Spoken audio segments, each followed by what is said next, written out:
C'est un immeuble discret à quelques minutes du centre-ville. Une résidence bien entretenue, dotée d'une piscine.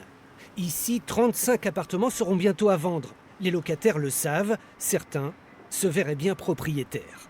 Je trouve que c'est bien parce que c'est déjà une bonne résidence, on a une piscine, on a plein de bonnes choses, quoi. C'est intéressant.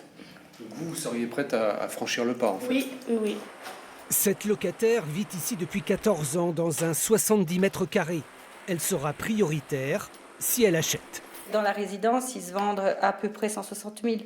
Donc ça, moi, il aurait fallu que j'emprunte sur 3 générations. Ça, non.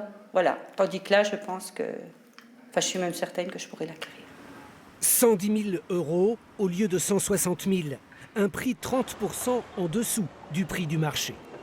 Les petites annonces, on voit par exemple un appartement à Besançon, 66 mètres carrés, en l'occurrence là c'est le quartier des Chaprets, qu'on vend à 100 000 €.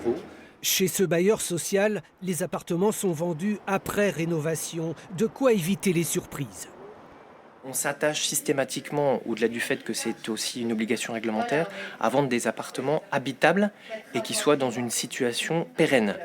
Quand j'entends situation pérenne, c'est que ça ne permette pas à des clients d'avoir de gros investissements à faire, au moins pendant les 10 ans qui suivent leur acquisition.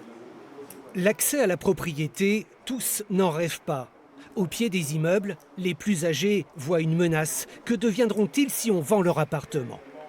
On m'a déjà mis à la porte une fois, on m'y mettra une deuxième fois. Mais non. Si, c'est ça, Néolia.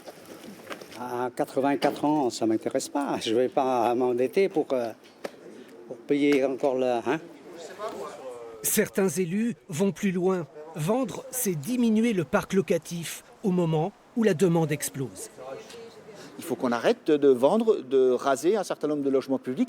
On sait qu'aujourd'hui, la dépense première d'un ménage, c'est le logement, avec tout ce que ça peut comporter autour. Et donc, on n'a pas intérêt à laisser partir ce type de logement. En moyenne, 14% des locataires achètent leur logement social. Les charges de copropriété en font réfléchir plus d'un.